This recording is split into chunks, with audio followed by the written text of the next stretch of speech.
Hello everyone, स्वागत है आपका हमारे चैनल परफेक्ट फार्मेसी में। मैं हूं सुनीता कंवर और आज के वीडियो के अंदर हम जो फार्मास्यूटिकल इंजीनियरिंग की 4th यूनिट डिस्कस कर रहे थे उसे आज के वीडियो के अंदर हम कंप्लीट कर देंगे। सो फिल्ट्रेशन वाला पार्ट जो है वो हम पहले की वीडियोज़ के अंदर डिस्कस कर चुके हैं। आज की वीडियो के अंदर हम जो है सेंट्रीफिकेशन वाला पार्ट जो है वो कंप्लीट करने वाले हैं। ठीक है, अब सेंट्रीफिकेशन के अंदर भी हम कौन कौन से टॉपिक्स डिस्कस करेंगे। सबसे पहले basic introduction of centrification, then objectives and applications of centrification, then principle of centrification, then कुछ इक्विपमेंट्स आते हैं सेंट्रीफिकेशन के लिए जो कि perforated basket centrifuge, then non perforated basket centrifuge, then semi continuous centrifuge and last is super centrifuge. इन सब के बारे में जो है आज की वीडियो के अंदर हम कंप्लीट जो है वो डिस्कस करने वाले हैं। सबसे पहले सेंट्रीफिकेशन जो है वो क्या होता है। Centrifugation is a unit operation employed for separating the constituents present in a dispersion with the aid of centrifugal force. Centrifugation एक ऐसा ऑपरेशन होता है जिसे किया जाता है जिससे कि एक डिस्पर्जन के अंदर जो कंस्टिट्यूएंट्स प्रेजेंट है उन्हें सेपरेट किया जा सके। एंड सेपरेट करने के लिए जो सबसे इंपॉर्टेंट चीज़ यहाँ होती है वो होती है सेंट्रीफ्यूगल फोर्स। सेंट्रीफ्यूगल फोर्स की वजह से जो भी कंस्टिट्यूएंट्स एक डिस्पर्जन के अंदर प्रेजेंट होते हैं उन्हें अलग अलग किया जाता है। इसी प्रोसेस को जो है सेंट्रीफिकेशन कहा जाता है। अब जो सेंट्रीफ्यूगल फोर्स है ये ड्राइविंग फोर्स प्रोवाइड करती है सेपरेशन के लिए। मतलब सेपरेशन के लिए हमें कुछ चाहिए होता है जिसकी वजह से तो कोई भी दो चीज़ जो है वो सेपरेट होती हैं, तो यहाँ पर वो चीज़ जो है वो सेंट्रीफ्यूगल फोर्स होती है ना। जो सेंट्रीफिकेशन होता है इसे मेनली जब करा जाता है जब नॉर्मल हम जो फिल्ट्रेशन का प्रोसेस होता है उसकी मदद से जब सेपरेशन नहीं हो पाता है तो हम सेंट्रीफिकेशन प्रोसेस जो है उसे यूज़ करते हैं। अब जो सेंट्रीफिकेशन होता है ये कन्वीनियंट मेथड प्रोवाइड करता है जिससे कि कोई भी जो दो इमिसिबल लिक्विड्स है उन्हें सेपरेट किया जा सके या फिर एक लिक्विड में से सॉलिड को सेपरेट किया जा सके। इसके लिए जो है सेंट्रीफिकेशन यूज़ होता है। अब जो इक्विपमेंट्स यूज़ होते हैं सेंट्रीफिकेशन प्रोसेस के लिए उन्हें जो है सेंट्रीफ्यूजेस कहा जाता है। ठीक है, नाउ नेक्स्ट आते हैं कि ऑब्जेक्टिव्स एंड एप्लीकेशंस जो हैं वो क्या होंगे सेंट्रीफिकेशन के। सबसे फर्स्ट जो है वो है प्रोडक्शन ऑफ बल्क ड्रग्स। मतलब बल्क ड्रग्स के प्रोडक्शन के लिए सेंट्रीफिकेशन जो है इसका रोल रहता है। अब सेंट्रीफिकेशन टेक्निक जो है जब क्रिस्टलाइन ड्रग्स होती हैं उन्हें मदर लिक्विड से सेपरेट करना होता है तो वहाँ पर जो है सेंट्रीफिकेशन टेक्निक काम आती है। जैसे कि एस्पिरिन हो गया, एस्पिरिन को उसके मदर लिक्विड में से अगर हमें सेपरेट करना होगा तो उसके लिए जो है हमारे पास सेंट्रीफिकेशन प्रोसेस जो है वो काम आता है। ठीक है, next is production of biological products. Biological products जो होते हैं उनके प्रोडक्शन के अंदर भी सेंट्रीफिकेशन का रोल रहता है। जैसे कि ब्लड में से ब्लड सेल्स को सेपरेट करना, देन इंसुलिन को सेपरेट करना, इन जगहों पर जो है सेंट्रीफिकेशन का रोल रहता है। Next is biopharmaceutical analysis of drugs. मतलब कोई भी ड्रग है उसका बायोफार्मास्यूटिकल एनालिसिस करने के अंदर भी सेंट्रीफिकेशन का रोल रहता है। जैसे कोई भी ड्रग जो है वो ब्लड के अंदर या फिर टिश्यू फ्लूइड्स के अंदर या फिर यूरिन के अंदर प्रेजेंट है तो उन ड्रग्स के जो फार्माकोकाइनेटिक पैरामीटर्स होते हैं या फिर जो बायो इक्विवेलेंट स्टडीज होती है इन सब के लिए जो है सेंट्रीफिकेशन प्रोसेस का रोल रहता है। Next is evaluation of suspensions and emulsions. जो सस्पेंशन एंड इमल्जन होते हैं उनके इवेल्युएशन के अंदर भी सेंट्रीफिकेशन का रोल रहता है। सेंट्रीफिकेशन जो है इसे एक रैपिड एम्पिरिकल टेस्ट पैरामीटर के रूप में यूज़ करा जाता है जब सस्पेंशन एंड इमल्जन का इवेल्युएशन होता है तब। Next is determination of molecular weight of colloids. जो कोलोइड्स होते हैं उनका मॉलिक्यूलर वेट डिटरमाइन करने के लिए अल्ट्रा सेंट्रीफिकेशन मेथड जो है उसे यूज़ करा जाता है। नाउ नेक्स्ट आता है कि सेंट्रीफिकेशन जो है इसका प्रिंसिपल क्या होगा। Centrification involves the principle of sedimentation. We apply a centrifical force to achieve separation by a difference in density. Centrification जो है इसके अंदर सेडिमेंटेशन का प्रिंसिपल जो है वो इन्वॉल्व होता है एंड इसके अंदर हम सेंट्रीफिकल फोर्स को अप्लाई करते हैं जिससे कि जो हमारे पास गिवन प्रेजेंट है उसके अंदर डेंसिटी में डिफरेंस है तो वो चीज़ें जो है वो सेपरेट हो जाएंगी सेंट्रीफिकल फोर्स की मदद से। जैसे सेडिमेंटेशन तो क्या हो गया, जैसे किसी भी चीज़ का जो है नीचे डिपॉजिट होना, ये जो है ये सेडिमेंटेशन कहलाता है। सेंट्रीफिकेशन के अंदर जो है सेडिमेंटेशन का प्रिंसिपल रहता है। क्या होता है कि जो भारी चीज़ होती है वो तो नीचे इकट्ठा हो जाती है एंड जो हल्की चीज़ होती है वो ऊपर रह जाती है। देन सेंट्रीफिकल फोर्स को अप्लाई करा जाता है तो उनमें डेंसिटी का डिफरेंस होता है तो जो भारी चीज़ है वो अलग सेपरेट हो जाती है एंड जो हल्की चीज़ है वो अलग सेपरेट हो जाती है। इस तरीके से जो है सेंट्रीफिकेशन का प्रिंसिपल होता है।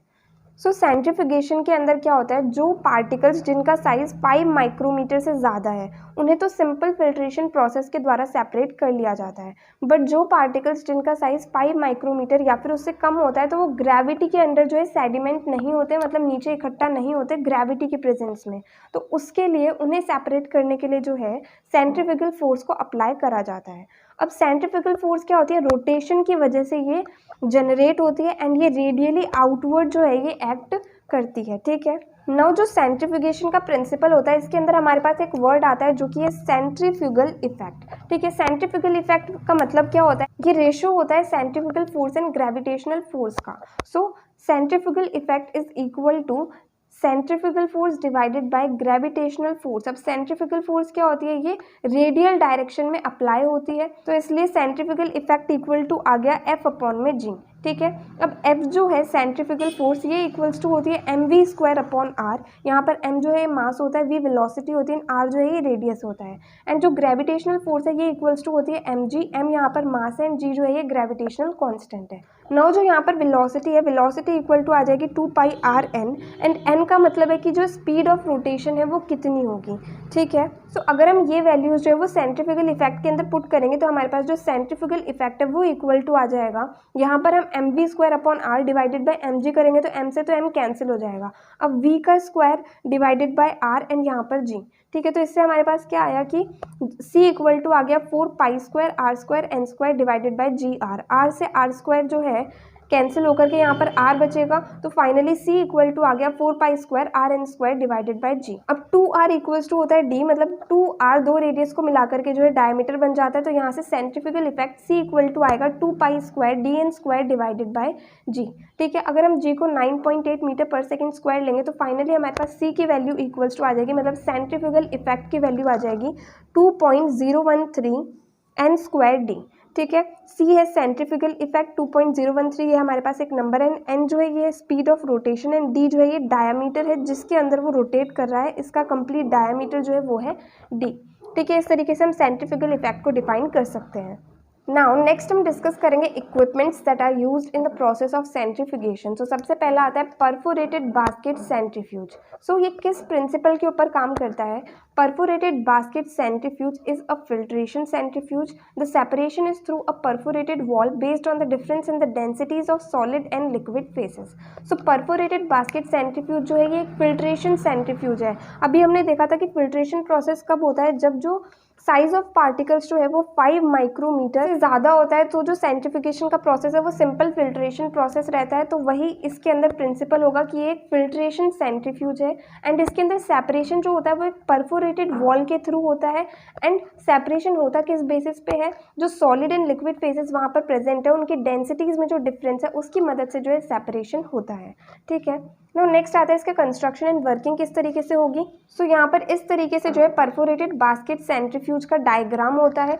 इसके अंदर यहाँ पर जो है ये कवर प्रेजेंट है, देन ये जो है यहाँ पर ये इंटरलॉकिंग स्विच है, देन एक फिल्टर क्लोथ, यहाँ पर फिल्टर क्लोथ प्रेजेंट होता है, देन माउंटिंग शेफ्ट जो है वो यहाँ पर प्रेजेंट है, देन ये जो है ये कंप्लीट परफोरेटेड बास्केट है एंड यहाँ पर जो है लिक्विड का आउटलेट है, ये जो है ये एक मोटर इसके अंदर प्रेजेंट है।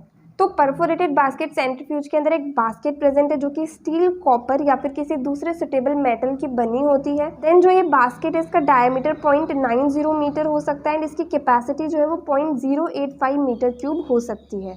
अब जो ये बास्केट होती है इसे एक वर्टिकल शेफ्ट के ऊपर सस्पेंड करा जाता है एंड ये एक मोटर की हेल्प से जो इसे रोटेट करा जाता है। अब जो बास्केट है इसके अराउंड एक केसिंग प्रेजेंट होती है जो कि स्टेशनरी होती है एंड ये क्या करती है कि लिक्विड, जो फाइनल लिक्विड फिल्ट्रेट होता है उसे कलेक्ट कर लेती है एक आउटलेट के थ्रू। सो ये था सिंपली परफोरेटेड बास्केट सेंट्रीफ्यूज का कंस्ट्रक्शन। नाउ अब इसकी जो है वर्किंग वो किस तरीके से होगी। तो सबसे पहले जब बास्केट जो है वो स्टेशनरी है, मतलब रुका हुआ है, उस टाइम पर इसके अंदर जो फीड मटेरियल है उसे डाल दिया जाता है, ठीक है। देन जो इसके अंदर मटेरियल हम लोग डाल रहे हैं, फीड मटेरियल, वो ऑप्टिमम अमाउंट में हमें डालना है, नहीं तो क्या होगा कि सेंट्रीफ्यूगेशन के टाइम बहुत ज़्यादा लोड पड़ जाएगा बास्केट के ऊपर, इसलिए ऑप्टिमम अमाउंट में जो हम इसके अंदर मटेरियल को एंटर करेंगे। देन उसके बाद में क्या है कि जो मटेरियल का डिस्ट्रीब्यूशन है वो भी पूरे बास्केट के अंदर इवन होना चाहिए। देन जब हमने इसके अंदर मटेरियल को डाल दिया अच्छे से, उसके बाद में हम मोटर को स्टार्ट कर देंगे एंड मोटर जो है उसे मैक्सिमम स्पीड पर रोटेट कराएंगे, जो कि 1000 रेवोल्यूशंस पर मिनट, मतलब 1 मिनट में 1000 रेवोल्यूशंस जो है ये मशीन कंप्लीट करनी चाहिए। ठीक है, अब इसके अंदर जो पावर चाहिए होगी इसे स्टार्ट करने के लिए, वो जो है वो ज़्यादा होगी एज़ कम्पेयर टू जो कंप्लीट रनिंग के टाइम जो पावर चाहिए होगी। ठीक है, अब जब ये बास्केट बहुत टाइम तक रोटेट कर रही है 1000 रेवोल्यूशंस पर मिनट पे, तो उससे क्या होगा कि इसके अंदर से लिक्विड जो होगा वो तो इस परफोरेटेड वॉल को पास करके यहाँ आउटलेट से जो है इसे हम कलेक्ट कर लेंगे। ठीक है, एंड सॉलिड जो है वो इसके अंदर ही रह जाएगा। अब जब सारा का सारा लिक्विड इसके अंदर से निकल गया, उसके बाद में इसके अंदर सॉलिड जो है सिर्फ और सिर्फ वही प्रेजेंट रहेगा। हम क्या करेंगे कि इस सॉलिड को जो है वो जितना हो सके ज़्यादा से ज़्यादा ड्राई करेंगे एंड उसके बाद में जो है मोटर है इसे ऑफ कर देंगे। एंड जब फाइनली हमारे पास लिक्विड यहाँ से कलेक्ट हो गया एंड ये जो हमारे पास बास्केट है वो रुक गई। ठीक है, रुकने के बाद में हम जो इसके अंदर सॉलिड प्रेजेंट है उसे नाइफ की मदद से जो है कट कर लेंगे, मतलब जो चाकू होता है उसकी मदद से हम सॉलिड जो इसके अंदर रह गया उसे कलेक्ट कर लेंगे। तो इस तरीके से हमारे पास सॉलिड यहाँ से सेपरेट हो गया एंड लिक्विड यहाँ से सेपरेट हो गया। तो इस तरीके से जो कंप्लीट वर्किंग होती है परफोरेटेड बास्केट सेंट्रीफ्यूज की। सिंपली अगर हम देखें तो सबसे पहले हमने मटेरियल को बास्केट के अंदर लोड करा, देन हमने मोटर को चालू करा एंड जब ये 1000 रेवोल्यूशंस पर मिनट पर पहुंच गए तो हमने इसे कुछ देर तक चलने दिया, जिससे क्या हुआ कि लिक्विड जो है वो परफोरेटेड वॉल से पास होकर के यहाँ से हमने उसे कलेक्ट कर लिया एंड सॉलिड इसके अंदर ही रह गया। देन सॉलिड को ड्राई करा, देन मोटर को बंद कर दिया एंड उसके बाद में फाइनली हमने सॉलिड को जो है, जब ये हमारे पास बास्केट रुक गई तो सॉलिड को नाइफ की मदद से जो है कट कर लिया, तो सॉलिड एंड लिक्विड जो हमारे पास सेपरेट हो गए। नाउ नेक्स्ट आते हैं कि यूजेस क्या क्या होंगे परफोरेटेड बास्केट सेंट्रीफ्यूज के। सो सबसे फर्स्ट यूज़ इसका ये होता है कि इसे जो क्रिस्टलाइन ड्रग्स होते हैं उसे मदर लिक्वर में से सेपरेट करने के लिए यूज़ करा जाता है, जैसे कि एस्पिरिन हो गई, उसे उसके मदर लिक्वर में से सेपरेट करने के लिए हम परफोरेटेड बास्केट सेंट्रीफ्यूज को यूज़ करते हैं। देन जो अनवांटेड सॉलिड्स प्रेजेंट होते हैं लिक्विड के अंदर उसे रिमूव करने के लिए हम इसे यूज़ करते हैं। देन जो शुगर क्रिस्टल्स होते हैं उनके सेपरेशन के अंदर भी हम इस इक्विपमेंट को जो है यूज़ करते हैं। तो नेक्स्ट आते हैं कि इसके एडवांटेजेस क्या क्या होंगे। सबसे पहला एडवांटेज इसका ये है कि ये बहुत ही कम फ्लोर स्पेस को ऑक्यूपाई करता है। ठीक है, देन ये क्या है, जो हाई प्रपोर्शन सॉलिड के प्रेजेंट है किसी स्लरी के अंदर, मतलब बहुत ज़्यादा अमाउंट में सॉलिड प्रेजेंट है, तो उस सिचुएशन को भी ये हैंडल कर सकता है। एंड जिस स्लरी की पेस्ट लाइक कंसिस्टेंसी है उसे भी ये हैंडल कर सकता है, मतलब उनके सेपरेशन के अंदर भी ये यूज़ आता है। तो नेक्स्ट एडवांटेज इसका ये है कि इसका जो फाइनल प्रोडक्ट होता है उसके अंदर बहुत ही कम मॉइस्चर कंटेंट जो है वो प्रेजेंट होता है एंड ये प्रोसेस जो होता है परफोरेटेड बास्केट सेंट्रीफ्यूज से सेंट्रीफिकेशन का वो बहुत ही रैपिड होता है। ये सारे जो है इसके एडवांटेजेस है। नाउ डिसएडवांटेजेस क्या क्या होंगे इसके।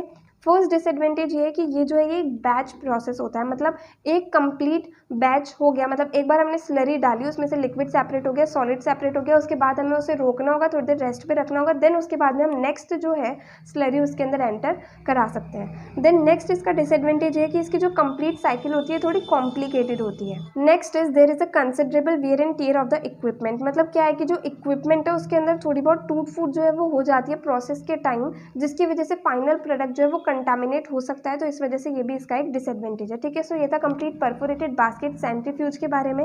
नेक्स्ट हम डिस्कस करेंगे नॉन परफोरेटेड बास्केट सेंट्रीफ्यूज के बारे में। सो इसका प्रिंसिपल क्या होता है। This is a sedimentation centrifuge, the separation is based on the difference in the densities of solid and liquid phases without a porous barrier. So ये जो होता है एक सेडिमेंटेशन सेंट्रीफ्यूज है, मतलब इसके अंदर क्या होगा कि एक जो हैवियर फेज है वो नीचे सेटल डाउन हो जाएगा एंड जो लाइटर फेज है वो ऊपर रह जाएगा। ठीक है, तो ये एक सेडिमेंटेशन सेंट्रीफ्यूज होता है एंड इसके अंदर जो सेपरेशन होता है वो जो सॉलिड एंड लिक्विड फेजेस के बीच में डेंसिटी का डिफरेंस होता है उसके बेसिस पर होता है एंड इसके अंदर कोई पोरस बैरियर जो है उसे यूज नहीं करा जाता है। ये इसका सिंपली प्रिंसिपल है। नेक्स्ट इज कंस्ट्रक्शन किस तरीके से होगा नॉन परफोरेटेड बास्केट सेंट्रीफ्यूज का। सो इसके अंदर भी क्या होता है, एक बास्केट प्रेजेंट होती है जो कि स्टील की या फिर किसी दूसरे सुटेबल मेटल की बनी होती है एंड जो बास्केट होती है एक वर्टिकल शेफ्ट के ऊपर सस्पेंडेड होती है एंड ये एक मोटर से कनेक्टेड होता है एंड ये मोटर जो है इसे चलाया जाता है जिसकी मदद से जो बास्केट होती है वो रोटेट करती है। ठीक है, एक स्किमिंग ट्यूब यहाँ पर प्रेजेंट होती है, एक फीड इनलेट यहाँ पर प्रेजेंट होता है, लिक्विड जो है वो इस तरीके से यहाँ पर इकट्ठा हो जाता है एंड सॉलिड जो है वो इस तरीके से यहाँ पर इकट्ठा हो जाता है। ये इसका सिंपली कंस्ट्रक्शन होता है ना। वर्किंग किस तरीके से होगी इसकी। सो इसमें क्या होता है, सबसे पहले जिस भी चीज़ का हमें सेंट्रीफिकेशन करना है उसे हम बास्केट के अंदर एंटर करा देते हैं। ठीक है, अब बास्केट के अंदर हमने फीड को डाल दिया, उसके बाद में क्या होगा, जब हम इस मोटर को चालू करेंगे तो इसके अंदर जो सॉलिड फेज होगा वो तो जो वॉल है बास्केट की उसके साइड में चिपक जाएगा एंड जो लिक्विड फेज है वो टॉप की तरफ आ जाएगा। अब जो लिक्विड होता है उसे स्किमिंग ट्यूब की मदद से सेपरेट कर लिया जाता है, इस बास्केट में से बाहर निकाल लिया जाता है। एंड जब सॉलिड्स जो है वो एक सफिशिएंट क्वांटिटी के अंदर इसकी वॉल के ऊपर डिपॉजिट हो जाते हैं तो उसके बाद में जो है इस कंप्लीट प्रोसेस को स्टॉप कर दिया जाता है। देन सॉलिड जो है उन्हें नाइफ की मदद से या फिर हैंड की मदद से जो है यहाँ से निकाल लिया जाता है। एंड इस तरीके से हमारे पास लिक्विड तो स्किमिंग ट्यूब की मदद से सेपरेट हो गया एंड सॉलिड को हमने लास्ट में इस इक्विपमेंट को स्टॉप करके निकाल लिया। तो इस तरीके से सॉलिड एंड लिक्विड जो है वो सेपरेट हो जाते हैं। ठीक है, सो सिंपली इसमें क्या हुआ, हमने फीड को इंट्रोड्यूस करा दिया, देन हमने इस मोटर को चालू कर दिया। तो ये बास्केट जो है ये रिवॉल्व होनी स्टार्ट हुई, तो उससे क्या हुआ, सॉलिड्स तो वॉल पे चिपक गए, लिक्विड जो है वो टॉप की तरफ आ गया। अब लिक्विड को स्किमिंग ट्यूब की मदद से जो है यहाँ से रिमूव कर लिया एंड सॉलिड्स जब सफिशिएंट क्वांटिटी में यहाँ पर डिपॉजिट हो गए तो हमने इस इक्विपमेंट को स्टॉप कर दिया एंड सॉलिड्स को जो है हाथों की या फिर नाइफ की मदद से यहाँ से हटा लिया। ठीक है, तो नेक्स्ट आता है इसके यूजेस क्या होंगे। तो it is useful when the deposited solids offer high resistance to the flow of liquid. मतलब जो सॉलिड डिपॉजिट हुए हैं वो हाई रेजिस्टेंस शो कर रहे हैं लिक्विड के फ्लो के अंदर, तो उस जगह पर जो है नॉन परफोरेटेड बास्केट सेंट्रीफ्यूज को यूज़ करा जाता है। ठीक है, नो नेक्स्ट हम डिस्कस करेंगे सेमी कंटिन्यूस सेंट्रीफ्यूज के बारे में। सबसे पहले हम देखते हैं कि इसका प्रिंसिपल क्या होगा। Semi-continuous centrifuge is a filtration centrifuge. तो ये भी फिल्ट्रेशन सेंट्रीफ्यूज होता है। The separation is through a perforated wall based on the difference in densities of solid and liquid phases. मतलब इसका जो सेपरेशन होता है वो एक परफोरेटेड वॉल के थ्रू होता है एंड वो बेस्ड होता है सॉलिड एंड लिक्विड फेजेस के डेंसिटीज में क्या डिफरेंस है उसके ऊपर। सो सभी के प्रिंसिपल के अंदर एक चीज़ कॉमन आ रही है कि जो डेंसिटी है सॉलिड एंड लिक्विड फेजेस की, उसके बेसिस पर जो है सेंट्रीफ्यूगेशन का प्रोसेस हो रहा है। ठीक है, तो ये चीज़ आपको ध्यान रखनी है एंड ये सभी के प्रिंसिपल के अंदर लिख करके आना है। देन सेकंड, ये जो है ये एक फिल्ट्रेशन सेंट्रीफ्यूज होगा ना, इसका कंस्ट्रक्शन एंड वर्किंग किस तरीके से होगी। सो ये है सेमी कंटिन्यूस सेंट्रीफ्यूज का डायग्राम। इसके अंदर क्या होता है, एक वर्टिकल परफोरेटेड बास्केट जो है वो प्रेजेंट होती है जो कि एक हॉरिजॉन्टल शेफ्ट के द्वारा जो है सपोर्टेड होती है। एंड देन इसके अंदर भी एक मोटर प्रेजेंट होती है। अब जो बास्केट है उसके अंदर फीड को डालने के लिए जो है इनलेट यहाँ पर प्रेजेंट होता है एंड इसके अंदर वॉश पाइप भी प्रेजेंट होती है। देन इसके अंदर जो है फीलर्स प्रेजेंट होते हैं। फीलर्स जो है डायग्राम के अंदर शोन नहीं है बट फीलर्स प्रेजेंट होते हैं जो क्या करते हैं कि फीड की थिकनेस को कंट्रोल करते हैं। एंड इसके अंदर जो है हाइड्रोलिक सिलेंडर जो है वो भी अटैच होता है। अब इसका हम इस डायग्राम के अंदर देखें तो यहाँ से जो है स्लरी या फीड एंटर करती है। वॉश पाइप इसके अंदर प्रेजेंट है, ये जो है ये बास्केट प्रेजेंट है। देन यहाँ पर जो है मोटर प्रेजेंट है जिसकी मदद से इसे रिवॉल्व करा जाता है। देन ये जो है फिल्टर मीडियम प्रेजेंट है, यहाँ पर नाइफ प्रेजेंट है, डिस्चार्ज असेंबली प्रेजेंट है, यहाँ से जो है ड्राई क्रिस्टल्स उन्हें कलेक्ट करा जाता है। नाउ इसकी वर्किंग किस तरीके से होगी, ये बास्केट जो है उसे रोटेट करा जाता है हॉरिजॉन्टली एक मोटर की मदद से। ये जो मोटर है इसकी मदद से इस बास्केट को हॉरिजॉन्टली रोटेट करा जाता है। देन जो सस्पेंशन होता है, जो फीड होती है, उसे यहाँ से इनलेट के थ्रू एंटर करा जाता है। अब जो स्लरी है वो परफोरेटेड साइड से पास होती है एंड जो क्रिस्टल्स होते हैं वो बास्केट के अंदर ही रह जाते हैं। फिल्ट्रेट जो होता है उसे आउटलेट से कलेक्ट कर लिया जाता है। अब जब इसके अंदर सॉलिड्स जो डिपॉजिट हो रहे हैं उसकी हाइट जो है 2 से 3 इंचेस तक हो जाती है, तो क्या करते हैं कि इसके अंदर स्लरी को ऐड करना जो है बंद कर देते हैं एंड कुछ देर तक इसको चलने देते हैं, बास्केट को रोटेट होने देते हैं। देन उसके बाद में स्टॉप कर देते हैं। केक जो है उसे रिमूव कर लेते हैं। फिल्ट्रेट जो है वो हमने पहले ही रिमूव कर लिया है, जो लिक्विड पार्ट है हमारे पास। तो इस तरीके से जो लिक्विड एंड सॉलिड है वो दोनों सेपरेट हो जाते हैं। तो इस तरीके से इसकी वर्किंग होती है। नाउ नेक्स्ट आते हैं कि यूजेस एंड एडवांटेजेस जो है वो क्या होते हैं सेमी कंटिन्यूस सेंट्रीफ्यूज के। सो सबसे पहला यूज़ इसका ये होता है कि क्रिस्टल्स को मदर लिक्विड में से सेपरेट करने के लिए इसे यूज़ करा जाता है एंड इसे लिक्विड्स को क्लैरिफाई करने के लिए यूज़ करा जाता है। जैसे कि ऑयल हो गया, उसमें से जो अनवांटेड सॉलिड डर्ट है उसे रिमूव करने के लिए जो है सेमी कंटिन्यूस सेंट्रीफ्यूज को यूज़ करा जाता है। नाउ नेक्स्ट आते हैं कि डिसएडवांटेजेस जो है वो क्या क्या होते हैं सेमी कंटिन्यूस सेंट्रीफ्यूज के। फर्स्ट ये कि ये जो है ये कॉम्प्लिकेटेड प्रोसेस होता है। देन नेक्स्ट इज इसके अंदर क्या होता है, क्रिस्टल जो है उसका टूटना जो है वो पॉसिबल है डिस्चार्ज के टाइम। मतलब जब हम उसका डिस्चार्ज कर रहे होते हैं क्रिस्टल्स का तो उस टाइम जो है उसके टूटने के चांसेस होते हैं। Next is high power consumption. Semi continuous centrifuge के द्वारा जो है बहुत ज़्यादा पावर कंज्यूम होती है। ये जो है ये सारे इसके डिसएडवांटेजेस है। सो ये था कंप्लीट सेमी कंटिन्यूस सेंट्रीफ्यूज के बारे में। नाउ लास्ट इक्विपमेंट आता है सुपर सेंट्रीफ्यूज। सो ये किस प्रिंसिपल के ऊपर वर्क करता है। It is a sedimentation centrifuge. The separation is based on the difference in densities between 2 immiscible liquids. So ये जो है ये भी एक सेडिमेंटेशन सेंट्रीफ्यूज है। मतलब इसके अंदर भी सेडिमेंटेशन का प्रोसेस जो है वो होता है एंड जो इसका सेपरेशन होता है वो बेस्ड होता है जो 2 इमिसिबल लिक्विड्स हैं उनकी डेंसिटी के अंदर क्या डिफरेंस है उसके ऊपर इसका सेपरेशन जो है वो बेस्ड होता है। सो सिंपली इसका यही प्रिंसिपल हो गया कि दो इमिसिबल लिक्विड्स जो है उनके बीच में डेंसिटीज़ का क्या डिफरेंस है उसके बेसिस पर इसका सेपरेशन होता है, एंड ये जो है ये एक सेडिमेंटेशन सेंट्रीफ्यूज है। नाउ नेक्स्ट आता है कंस्ट्रक्शन ऑफ सुपर सेंट्रीफ्यूज। सो इसके अंदर क्या होता है, एक लॉन्ग होलो सिलेंड्रिकल बाउल प्रेजेंट होती है जो कि स्मॉल डायमीटर की होती है, एंड इसे जो है इसके लॉन्गिट्यूडनल एक्सिस के अक्रॉस जो है इसे रोटेट करा जाता है, इस मोटर की हेल्प से जो है इसे रोटेट करा जाता है। देन बॉटम में जो है फीड इनलेट के लिए यहाँ पर एक प्रोविजन बना होता है, एंड फीड जो है इसे प्रेशर की मदद से यहाँ पर इंड्यूस करा जाता है। अब इसके अंदर दो लिक्विड आउटलेट्स प्रेजेंट होते हैं, एक होता है लाइट फेज ऑफ लिक्विड जो है वो यहाँ से सेपरेट होता है, एक है हैवी फेज ऑफ लिक्विड जो है वो यहाँ से सेपरेट होता है। तो ये दो आउटलेट्स लिक्विड के जो है यहाँ पर प्रेजेंट होते हैं। ठीक है, तो इसका कंस्ट्रक्शन सिंपली क्या हो गया, ये मोटर है जिसकी मदद से इसे लॉन्गिट्यूडनल एक्सिस के अक्रॉस रोटेट करा जाता है। देन दो लिक्विड आउटलेट्स प्रेजेंट है, लाइट फेज के लिए एंड हैवी फेज के लिए। देन एयर स्पेस प्रेजेंट है, देन रोटेटिंग बाउल प्रेजेंट है, यहाँ से जो है फीड इसके अंदर एंटर कराई जाती है। नाउ नेक्स्ट आता है कि इसकी वर्किंग किस तरीके से होगी। तो सबसे पहले क्या होता है कि इस सेंट्रीफ्यूज को इसकी वर्टिकल एक्सिस के अलोंग रोटेट करने के लिए अलाउ करा जाता है, मतलब मोटर स्टार्ट कर दी जाती है जिसकी वजह से क्या होता है लॉन्गिट्यूडनल एक्सिस के अलोंग रोटेट करने लग जाता है। एंड जो ये रोटेट करे 2000 रेवोल्यूशंस पर मिनट की स्पीड से जो है रोटेट करता है, मतलब 1 मिनट के अंदर अप्रॉक्स 2000 रेवोल्यूशंस जो है इसके अंदर होते हैं। देन उसके बाद में नीचे से जो है फीड को इंट्रोड्यूस कर दिया जाता है प्रेशर के साथ में।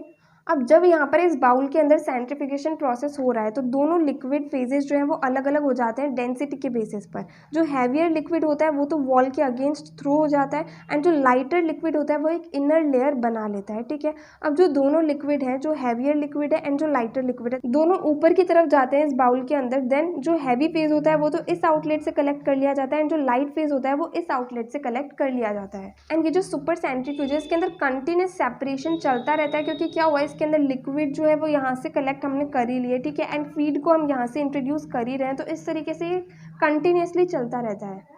ठीक है, तो इसकी सिंपली यही वर्किंग होगी। सबसे पहले हम इसे जो है इसकी मदद से रोटेट करेंगे मोटर की मदद से, देन यहाँ से हम फीड को प्रेशर के साथ इंट्रोड्यूस कर देंगे। देन डेंसिटीज़ के डिफरेंस की वजह से दोनों लिक्विड सेपरेट हो जाएंगे, देन वो ऊपर की तरफ जाएंगे एंड हैवी लिक्विड जो है वो यहाँ से कलेक्ट कर लेंगे एंड लाइट लिक्विड को यहाँ से कलेक्ट कर लेंगे। देन हम और फीड को जो है नीचे से इंट्रोड्यूस कर सकते हैं। नेक्स्ट आता है कि इसके यूजेस क्या होंगे। It is used for separating liquid phases of emulsions in foods and pharmaceuticals. मतलब जो फूड्स हैं और जो फार्मास्यूटिकल्स है उनके अंदर जो इमल्जन के लिक्विड फेजेस होते हैं, मतलब दो लिक्विड होते हैं ना इमल्जन के अंदर, तो उन दोनों फेजेस को सेपरेट करने के लिए जो है सुपर सेंट्रीफ्यूज को यूज़ करा जाता है। ना इसके एडवांटेजेस क्या होंगे। It is employed in case where amount of solid in liquid is small and it is necessary to remove it only at long intervals. तो जब लिक्विड के अंदर सॉलिड की अमाउंट जो है वो बहुत ही कम होती है तब जो है सुपर सेंट्रीफ्यूज को यूज़ करा जा सकता है, ये इसका एक एडवांटेज है। सो यहाँ पर जो है सुपर सेंट्रीफ्यूज कंप्लीट होता है, साथ ही साथ जो हमारा कंप्लीट सेंट्रीफिकेशन वाला पार्ट है वो कंप्लीट होता है। तो आज हमारी